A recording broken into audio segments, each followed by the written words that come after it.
काही वेळा आपण कोणासाठी तरी करू शकत असलेली सर्वात चांगली गोष्ट म्हणजे त्यांच्यासाठी प्रार्थना करणे आणि आपण जे करू शकत नाही ते देवाला करू द्यावे.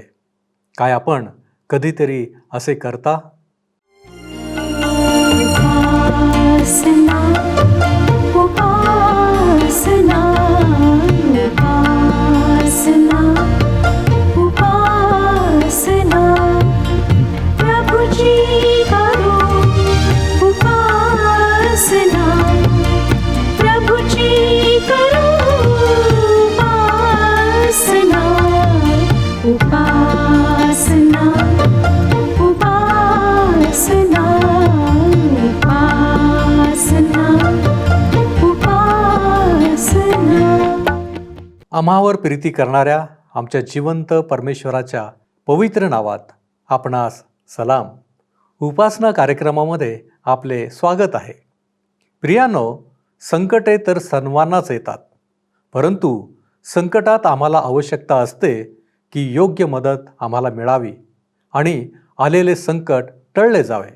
होय, आणि हे तितकेच महत्त्वाचे आहे की आमच्या संकट समयात आम्ही देवाला हाक मारणे. प्रियानो, आजच्या अध्ययनात आपण 2 व्यक्ती पाहणार आहोत ज्यांनी संकट समयी देवाला हाक मारली. या कोण व्यक्ती होत्या? त्यांनी देवाला हाक का मारली आणि त्याचा परिणाम काय झाला हे पाहण्यासाठी चला प्रियानो, आपण आपल्या अध्ययनाची सुरुवात करूया. श्रोत्यानो, इतिहासाचे दुसरे पुस्तक ह्याच्या 12व्या अध्यायाच्या काही वचनांना आम्ही वाचले आहे. आम्ही पाहिलं श्रोत्यानो की कशा प्रकारे शीशक राजाने यरुशलेमवर चढाई केली.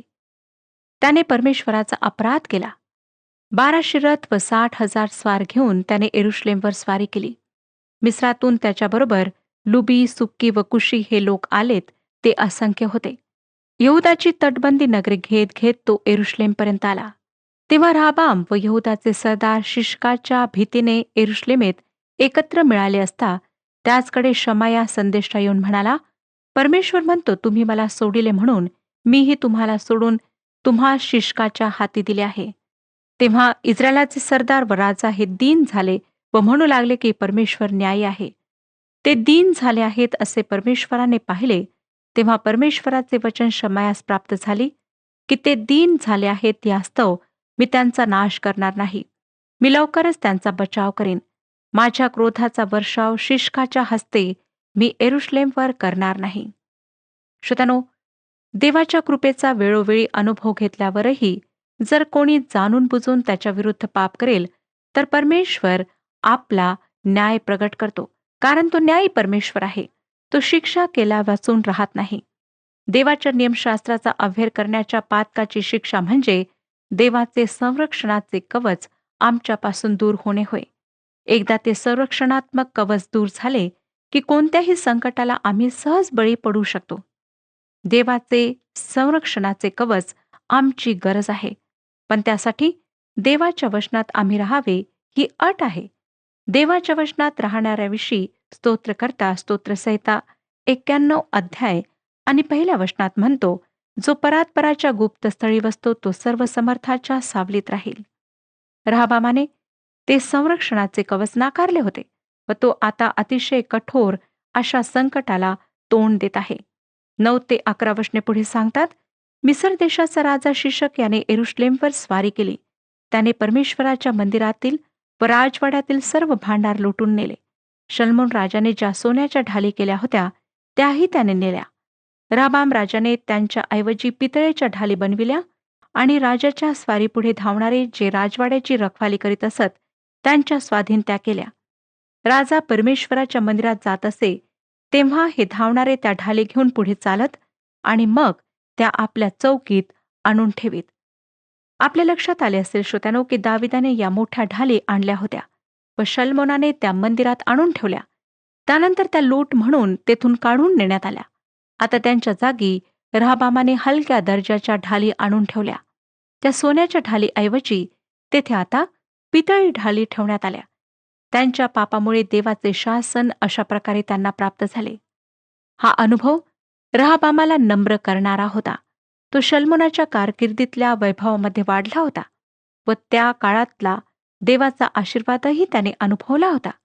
त्याला वैभव व ऐशा आरामाशिवाय दुसरे काहीच माहीत नव्हते व ते कायम टिकेल अशी त्याची अपेक्षा होती. आता शल्मोनाच्या कारकिर्दीचे वैभव नष्ट होऊ लागले याची त्याला जाणीव होऊ लागली. 12वं वचन पुढे आम्हाला सांगतं, रहबाम दीन झाला तेव्हा परमेश्वराचा त्याचवरचा कोप शमला. त्याने त्याचा पुरा नाश केला नाही, शिवाय यहुदाच्या ठायी काही चांगल्या गोष्टी अद्यापही राहिल्या होत्या. श्रोत्यानो, देवाची आश्चर्यकारक कृपा या ठिकाणी आम्हाला आढळते. रहबामाने स्वतःला नम्र केल्याबरोबर देवाने त्याच्यावरचा व त्याच्या लोकांवरचा आपला क्रोध दूर केला. होय श्रोत्यानो, परमेश्वर अत्यंत दयाळू आहे व तो आपल्या भगणाऱ्या लेकरांना शिक्षा करतो. ते जेव्हा स्वतःचे पाप कबूल करून भग्न व अनुतप्त हृदयाने त्याच्याकडे वळतात, तेव्हा तो अनुताप पावतो व शिक्षा दूर करतो. आमच्या आध्यात्मिक जीवनात आम्हाला त्याच्याशिवाय दुसरा कोणताही चांगला मार्गदर्शक नाही. तो एक शिस्तप्रिय आणि उत्तम असा गुरु आहे. आम्ही पुढे वाचतो 13व्या वचनात, या प्रकारे रहबाम राजाने यरुश्लेमेत आपली मजबूती करून तिथे राज्य केले. रहबाम राज्य करू लागला तेव्हा तो 41 वर्षांचा होता व परमेश्वराने आपल्या नामाच्या निवासासाठी म्हणून जे यरुश्लेम नगर सर्व इस्रायल वंशातून निवडून घेतले होते, तेथे त्याने 17 वर्षे राज्य केले. त्याच्या आईचे नाव नामा, ती अमोनीण होती. रहबामाच्या आईविषयी जाणून घेणे मनोरंजक आहे. आपणाला आठवतच असेल श्रोत्यानो, की दाविदाची जरी अमोन्यांबरोबर लढाई झाली होती, तरी त्याने त्यांच्याशी मैत्रीचे नाते ठेवले. आणि आता आपण पाहतो की दाविदाच्या नातवाची आई एक अम्मोनी होती. रहबामाच्या जीवनावर तिचा निश्चितपणे प्रभाव होता. राजेच्या पुस्तकात आम्ही पाहिले की देवाने मातांचा बऱ्याचदा उल्लेख केला. याचे कारण असे की मुलाच्या जीवनाविषयी तिची जबाबदारी खूप मोठी असते. जर मुलगा पुढे चांगला असला तर त्याचे श्रेय तिला मिळते व जर दुष्ट निघाला तर दोषही तिच्याच पदरी पडतो. जर आई देवभक्त असेल तर आपल्या मुलामध्ये देवाचे भय निश्चित निर्माण करेल आणि बालमनावर ती जे संस्कार करते ते त्या मनावर कायम टिकून राहतात व ते वेळोवेळी त्या व्यक्तीच्या उपयोगी पडल्याशिवाय राहत नाहीत. श्रोत्यानो, आम्हाला अशा प्रकारची बरीच उदाहरणे आमच्या इतिहासात आम्हाला सापडतात. नंतर 14 ते 16 वचने पुढे वाचूया. जे वाईट ते त्याने केले, कारण परमेश्वराच्या भजनी त्याने चित्त लाविले नाही. रहबामाची आतपासून इथपर्यंत कृत्ये शमाया संदेष्टा व इद्दो द्रष्टा यांच्या बखरीत वंशावळ्यांच्या क्रमानुसार लिहिलेली आहेत नाहीत काय? रहबाम व यराबाम यांच्या नेहमी लढाया चालू असत. रहबाम आपल्या पितराजवळ जाऊन निजला. त्यास दावीदपुरात मूठमाती दिली. त्याच्या जागी त्याचा पुत्र अबिया राजा झाला. श्रोत्यानो, रहबामाला देवाच्या क्रोधाचा अनुभव आला व तो नम्र झाला. पण त्याने देवाला शोधण्यासाठी आपले मन लावले नाही. तो वाईट ते करीत राहिला. आमच्या समाजातही असे लोक आम्हाला आढळतात. ते कधीही शिकत नाहीत व त्यांच्यामध्ये आध्यात्मिक प्रौढत्व येत नाही. ही खरोखर खेदाची गोष्ट आहे. आज आम्हाला पाहायचे आहे की काय आध्यात्मिक रूपाने आम्ही वाढत आहोत. आता आपण 13व्या अध्यायाकडे वळूया. 13व्या अध्यायाची मध्यवर्ती कल्पना आहे अबियाची कारकीर्द. रहबामाच्या मृत्यूनंतर तो राजगादीवर आला. तो चांगल्या राजांपैकी एक नव्हता. 15वा अध्याय, राजाचे पहिले पुस्तक 15वा अध्याय आणि 3रं वचन सांगतं, त्याच्या अगोदर त्याच्या बापाने जी पातके केली त्या सर्व पातकांचे अनुकरण त्याने केले. त्याचा पूर्वज दावीद त्याचा देव परमेश्वर ह्याकडे जसे पूर्णपणे लक्ष होते तसे त्याचे नव्हते. परंतु श्रोत्यानो, तरीही इतिहासाच्या पुस्तकात एक अशी घटना नोंदलेली आहे की ज्या घटनेत अबियाने देवाचा सन्मान केला. 13वा अध्याय 3 ते 6 वचने वाचूया. अबिया मोठमोठ्या लढवयांचे 4 लक्ष सैन्य घेऊन लढाईस उभा राहिला. इकडे यराबाम मोठे शूरवीर असे निवडक 8 लक्ष पुरुष घेऊन त्याच्याशी सामना करावयाचा व्यूह रचून सिद्ध झाला. अबिया एफ्राईमाच्या डोंगरवटीतल्या समाराईम पहाडावर उभा राहून बोलला, हे यराबामा, अहो सर्व इस्रायलांनो माझे ऐका. इस्रायलाचा देव परमेश्वर याने दाविदाला व त्याच्या वंशजांना इस्रायलाचे राज्य मिठाचा करार करून सर्व काळचे दिले आहे, हे तुम्हास कळू नये काय? दावीद पुत्र शल्मोन याचा सेवक नबाट पुत्र यराबाम याने आपल्या स्वामीवर उठून बंडावा केला आहे. श्रोत्यानो, तुम्हाला माहीत आहे की या विभाजनासाठी सबळ कारण होते. रहबामाचा मूर्खपणा. 7वं वचन पुढे वाचूया. त्याच्यापाशी हलके व अधम लोक जमले आहेत आणि शल्मोनाचा पुत्र रहबाम तरुण व अल्लड असून त्यांच्याशी सामना करण्यास समर्थ नाही, म्हणून त्यांनी त्याच्याशी लढण्यास कमर बांधिली आहे. तो केवळ तरुण व कोवळा नव्हता, तर तो अतिशय मूर्खही होता व त्याच्या मूर्खपणाचा परिणाम म्हणजे देशाचे विभाजन होय. श्रोत्यानो, अबियाने देशापासून दूर गेलेल्या इस्रायलाच्या वंशजाला परत माघारे आणण्यासाठी याचना केली, पण त्याचा काही फायदा झाला नाही, कारण यराबामाने स्वतःला राजा बनवले होते व समेट करण्याची त्याची इच्छा नव्हती. 13-14 वचने सांगतात. 13वा अध्याय 13वं आणि 14वं वचन. तरी पण येराबामाने दबा धरणाऱ्यास वळसा घालाव्यास सांगून शत्रूच्या पिछाडीस पाठविले. या प्रकारे यहुदाच्या आघाडीस ते होते व पिछाडीस दबा धरणारे होते. यहुदी लोकांनी मागे वळून पाहिले, तो आपल्या पुढे व मागे युद्ध होणार असे त्यास दिसून आले. तेव्हा त्यांनी परमेश्वराचा धावा केला आणि याजक करणे वाजवू लागले. अशा संकटाच्या वेळेस श्रोत्यानो, त्यांनी देवाला मदतीसाठी हाक मारली व देवाने मोठ्या कृपेने सुंदर प्रतिसाद दिला. 15 ते 17 वचने सांगतात. यहुदी लोकांनी जयघोष केला. ते जय जयकार करीत असता देवाने अबिया व यहुदा यांच्या समोर यराबाम व सर्व इस्रायल यांचा मोड केला. इस्रायल लोक यहुदा समोरून पळाले आणि देवाने त्यास त्यांच्या हाती दिले. अबिया व त्याचे लोक यांनी त्यांची मोठी कत्तल उडवली. त्या दिवशी इस्रायलातल्या 5 लाख निवडक पुरुषांचा संहार झाला.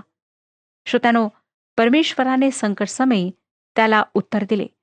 जेव्हा आम्ही आमच्यातला अशक्तपणा कबूल करतो, स्वतःचा दुबळेपणा प्रभूसमोर स्वीकारतो, त्याच्या सहाय्यासाठी त्याला मदतीची याचना करतो, तेव्हा तो आमची मदत केल्याशिवाय राहत नाही. त्याचे अंतकरण आईच्या अंतकरणापेक्षाही कोमल आहे. जे त्याच्याकडे येतात त्यांना तो घालवून देत नाही. मनुष्यतनो, आज जर आपण संकटात आहात, एखाद्या कठीण समस्येमध्ये आहात, तर त्याचा धावा करा. तो आपली मदत करण्याकरिता तयार आहे.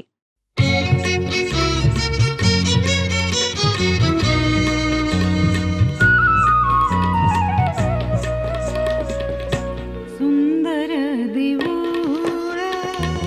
हृदय हे माझे, सुंदर देऊळ हृदय हे माझे, इथेच विराजे देव बाप, देव बाप, सुंदर देऊळ हृदय हे माझे, सुंदर देऊळ.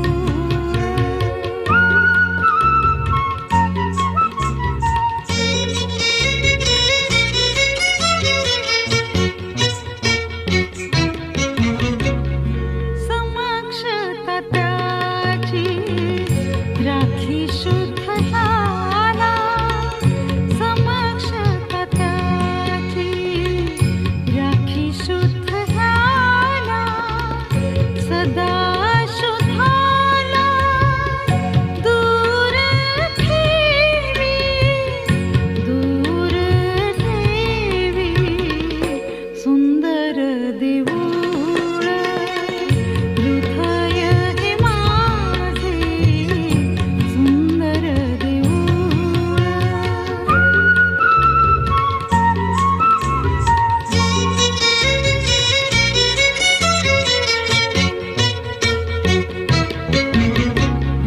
सारा येशू ख्रिस्त भरूनी उरला, सारा येशू ख्रिस्त भरूनी उरला, आता ह्या देऊळा भय कैचे, भय कैचे, सुंदर देऊळ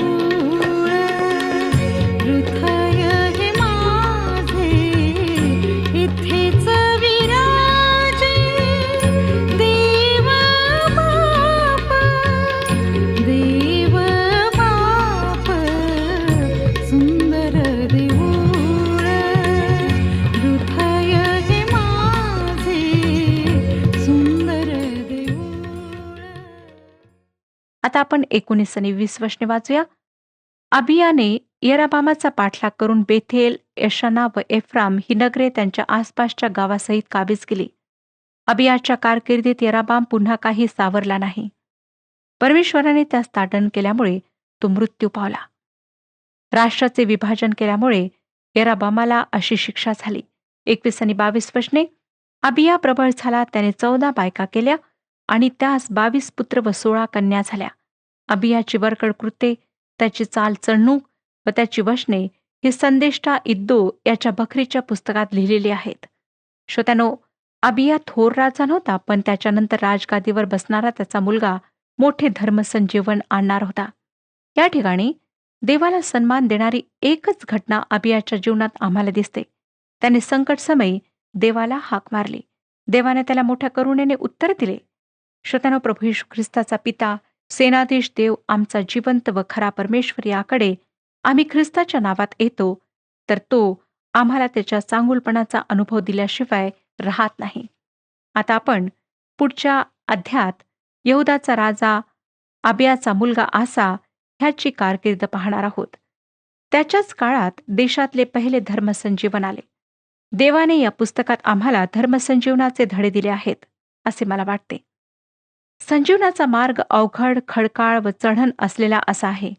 तथापि त्या मार्गावर जागोजागी मार्गदर्शक खुणा आहेत. त्याचा नकाशा स्पष्ट आहे. फक्त मार्गात काही पूल आहेत जे आम्हाला ओलांडावे लागतात. श्रोत्यानो, देवाने दक्षिणेकडच्या राज्यात संजीवन आणण्यासाठी ज्या 5 राजांचा उपयोग केला त्यापैकी आसा एक राजा होता. उत्तरेकडच्या राज्यात कधीही धर्मसंजीवन आले नाही. त्या राज्याला 19 राज्य लाभले, पण ते सर्वच्या सर्व वाईट राज्य होते. एकही राजा चांगला नव्हता. त्यांच्या राज्यात अराजकता, दुष्टपणा व असुरक्षितता यांचाच धुमाकूळ असावा असे मला वाटते. एकही राजा देव फिरू नव्हता. म्हणजे प्रजेचे काय हाल असतील व देशात अन्याय व अत्याचाराचे कसे राज्य असेल याची कल्पना आम्हाला अहाब व इजबेलच्या कारकिर्दीवरून येतेच.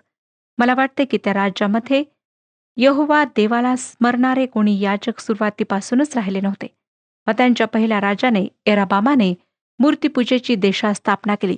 त्याने देवाच्या याजकांना व लेव्यांना देशातून घालवून दिले. यामुळेच या धर्मभ्रष्ट देशात एकही चांगला राजा झाला नाही.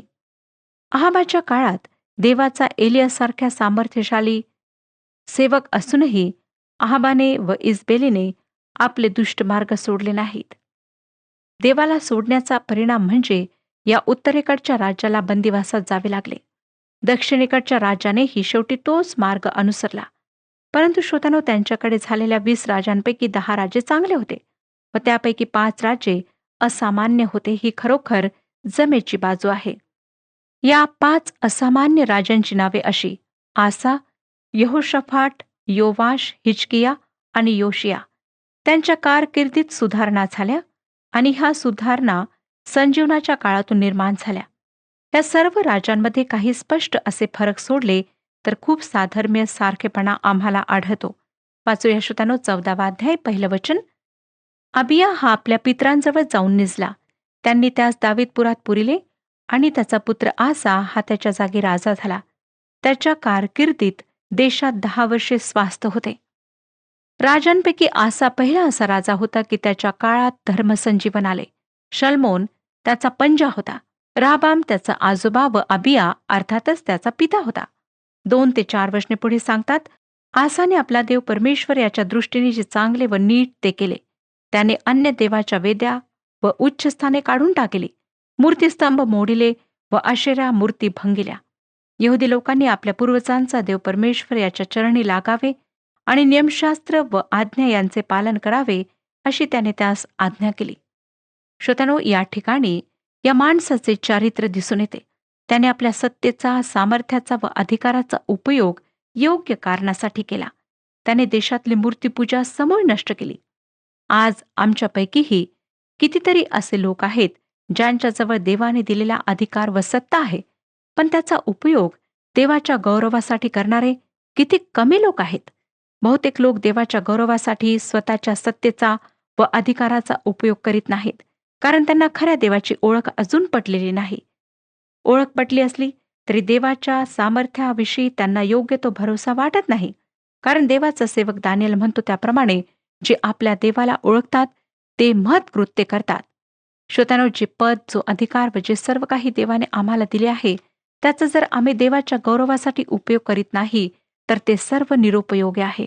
व त्या सर्व देणग्यांच्या उपयोगाविषयी परमेश्वर आम्हाला एक दिवस निश्चित जाब विचारेल. तेव्हा आमच्याजवळ उत्तर नसणार.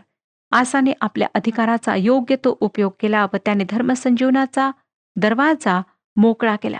5 आणि 6 वचने पहा. त्याने यहूदाच्या सर्व नगरातून उच्चस्थाने व सूर्याच्या मूर्ती काढून टाकल्या आणि राज्यात स्वस्थता केली. त्याने यहूदात तटबंदीची नगरे बांधली. देशात स्वास्थ्य होते आणि त्या काळी काही लढाई झाली नाही, कारण परमेश्वराने त्यास आराम दिला होता. श्रोत्यानो, त्याच्या ह्या कृत्यामुळे देवाचे विपुल आशीर्वाद व शांती त्याला प्राप्त झाले. देवाने त्याला विसावा दिला. त्याच्या काळात इथिओपियाशी युद्ध वगळले तर सर्वत्र शांती होती. तो एक शांतीप्रिय राजा होता. 9 आणि 10 वचने. नंतर 10 लक्ष पुरुषांची सेना व 300 रथ घेऊन जेरह नावाचा एक कुशी त्याचवर चाल करून आला. तो मारेशापर्यंत आला. आसा त्याच्याशी सामना करण्यास गेला, तेव्हा मारेशा येथे सफाता नावाच्या खोऱ्यात लढाईस तोंड लागले. श्रोत्यानो, आसा केवळ शांतीप्रिय माणूस नव्हता, तर तो प्रार्थनाशील राजा होता. जर प्रार्थनाशील नेत्यांचा, अधिकाऱ्यांचा सर्वे करण्याचा आम्ही ठरवले, तर आम्हाला प्रार्थनाशील असे मोजके नेते सापडतील. श्रोत्यानो, बऱ्याच लोकांना प्रार्थनेसाठी वेळ मिळत नाही. प्रार्थना न करणाऱ्या नेत्याचे उत्तर असे असते की आम्हाला वेळ नाही. देशाचा राजा म्हणून देशाचा कारभार जबाबदारीने पाहणारा आसा एक प्रार्थनाशील राजा होता. आता 11 आणि 12 वचने पहा काय सांगतात. या प्रसंगी आसाने आपला देव परमेश्वर याची प्रार्थना केली की हे परमेश्वरा, सबलांच्या विरुद्ध निर्बलांचे सहाय्य करणारा तुझपासून अन्य कोणी नाही. हे आमच्या देवा परमेश्वरा, आमचे सहाय्य कर. आमची भिस्त तुझवर आहे. आम्ही तुझ्या नामावर भरोसा ठेवून या समूहाशी सामना करण्यास आलो आहे. हे परमेश्वरा, तू आमचा देव आहेस. मानवाचे तुझवर वर्चस्व होऊ देऊ नको. श्रोत्यानो, ही एक खरी प्रार्थना आहे. यात अनेक शब्द वापरलेले नाहीत, पण ही थेट व मुद्देशीर आहे. त्याला जे हवे नेमके तेच तो म्हणत आहे. अवाजवी शब्दांच्या वापराविषयी आपले प्रभू येशू ख्रिस्ताने आम्हाला मत्ते शुभवर्तमान 6 अध्याय 7 आणि 8 वचनात सांगितले. तुम्ही प्रार्थना करिता तेव्हा परराष्ट्रीयांसारखी व्यर्थ बडबड करू नका. आपण पुष्कळ बोललो म्हणजे आपले मागणे मान्य होईल असे त्यांना वाटते. तुम्ही त्यांच्यासारखे होऊ नका, कारण तुमच्या गरजा काय आहेत हे तुमचा पिता तुम्ही त्याच्याशी मागण्यापूर्वीच जाणून आहे. श्रोत्यानो, बऱ्याच ख्रिस्ती लोकांना वाटते की लांब लांब प्रार्थना अधिक प्रभावी असतात, पण तशा प्रार्थना केल्याने ते प्रार्थनेत सहभागी होणाऱ्यांना व देवाला कंटाळा आणतात हे त्यांना समजत नाही. स्पष्ट मोजक्या शब्दात केलेली प्रार्थना परमेश्वराला अपेक्षित असते. आसा एक प्रार्थना योद्धा होता व त्याच्या काळात देशास धर्मसंजीवन येण्याचे हे एक महत्वाचे कारण होते. आज आमच्या देशात, समाजात पापाचे पीक अमाप आले आहे. आध्यात्मिक जीवनाचा ऱ्हास होत आहे. आमचे धार्मिक पुढारी आळसावलेले, थकलेले व एकाकी आहेत. आम्हाला आशीर्वाद मिळत नाहीत. ह्याचे एकच कारण म्हणजे आम्ही प्रार्थना करीत नाही. जेणेकरून आमच्या प्रार्थना देवाच्या दयासनासमोर सादर होतील असे आमचे वर्तन नाही. श्रोत्यानो, आम्ही देवासाठी विपुल फळ देऊ शकत नाही, कारण देवाचे वचन आमच्यामध्ये नाही. आम्ही प्रार्थना करतो, पण त्या अयोग्य प्रकारे व अयोग्य कारणासाठी करतो. म्हणूनच आमच्यामध्ये संजीवन नाही. म्हणूनच आमचे आध्यात्मिक जीवन दिवसेंदिवस ढासळत चालले आहे. श्रोत्यानो, प्रार्थना, विश्वास व कृती ह्या गोष्टी देवाच्या वचनासह आमच्या आध्यात्मिक जीवनासाठी आवश्यक आहेत. जोपर्यंत आमचे प्रार्थना जीवन सुदृढ होणार नाही, तोपर्यंत श्रोत्यानो, आम्ही आमच्या जीवनात परमेश्वराचे आध्यात्मिक आशीर्वाद प्राप्त करू शकणार नाही. प्रार्थना हे सैतानाविरुद्ध असलेले एक फार मोठे शस्त्र आहे. म्हणून संत पॉल थेसलनिकाकरास पहिले पत्र 5 अध्याय आणि 17 वचनात म्हणतो, निरंतर प्रार्थना करा.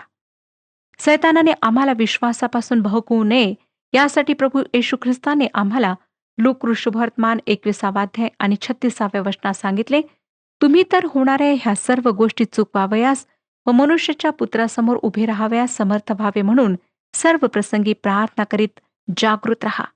पृथ्वीच्या पाठीवर आतापर्यंत जेथे जेथे संजीवन आले तेथे तेथे देवाचे वचन व प्रार्थना ह्या 2 गोष्टी संजीवनाचे महत्वाचे कारण ठरल्यात. श्रोत्यानो, तुमच्या देवाच्या सेवकाला तुमच्या प्रार्थनेची गरज आहे. तुमच्या मंडळीला, सभासदांना तुमच्या प्रार्थनेची गरज आहे.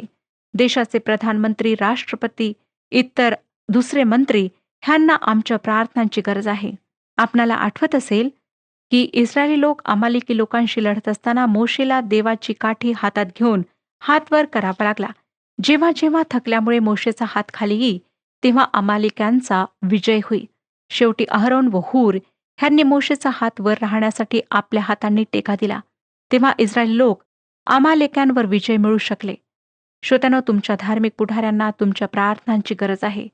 प्रत्येक ख्रिस्ती व्यक्तीने, मग ती साधारण सभासद असो किंवा पुढारी असो, प्रार्थनेद्वारे देवाच्या सन्निध जाण्याची गरज आहे. जेव्हा लोक प्रार्थना व उपास ह्याद्वारे परमेश्वराकडे देशासाठी, समाजासाठी, कुटुंबांसाठी मागणी करतील, तेव्हा तो निश्चितच आकाश कपाटे उघडून आशीर्वाद देईल. श्रोत्यानो, सतत 3 वर्षापासून परमेश्वराचे वचन मला योएलाच्या पुस्तकातून प्रार्थना व उपवास ह्याविषयी सांगत आहे.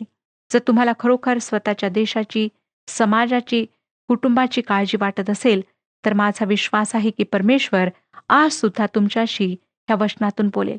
योएलचे पुस्तक 1 अध्याय 13 आणि 14 वचने सांगतात, याजक हो, गोंडताट घालून शोक करा, वेदीची सेवा करणाऱ्यांनो विलाप करा. माझ्या देवाच्या सेवकांनो, या गोंडताटावर पडून रात्र घालवा, कारण तुमच्या देवाच्या मंदिरात अन्नार्पण व पेयार्पण येण्याचे बंद झाले आहे. उपवासाचा एक पवित्र दिवस नेमा, पवित्र मेळा भरवा. तुमचा देव परमेश्वराच्या मंदिरात वडिलास व देशात राहणाऱ्या सर्वात जमवा व परमेश्वराला आरोळी मारा. परमेश्वर आपणा सर्वांस आशीर्वाद देव आणि आपले मार्गदर्शन करो. हा कार्यक्रम आपणास आवडला काय? आता आम्हाला एक मिस कॉल करा आणि आपण पुढील विजेता होऊ शकता.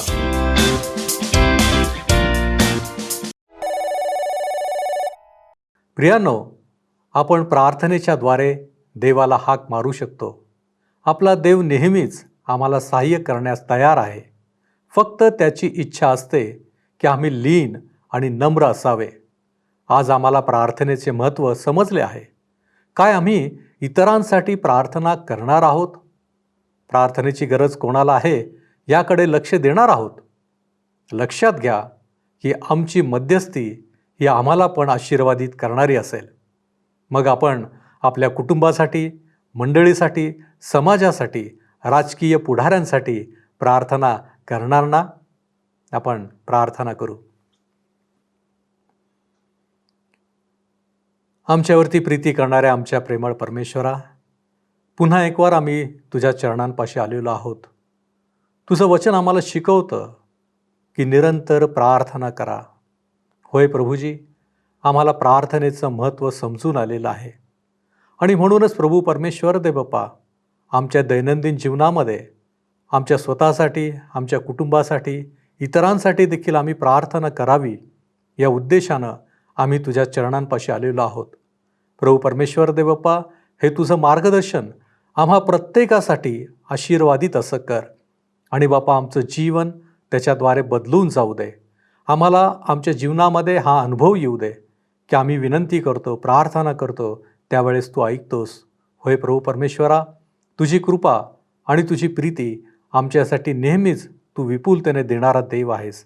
आणि म्हणून तुझ्या नावाला आम्ही धन्यवाद देतो. आणि या विनंत्या, या मागण्या येशू ख्रिस्त आमचा प्रभू याच्याद्वारे करतो, म्हणून तू ऐक. आमेन. एकमेकांबरोबर उपकारी व कनवाळू व्हा. एकमेकांना क्षमा करा. प्रभू तुम्हासह असो.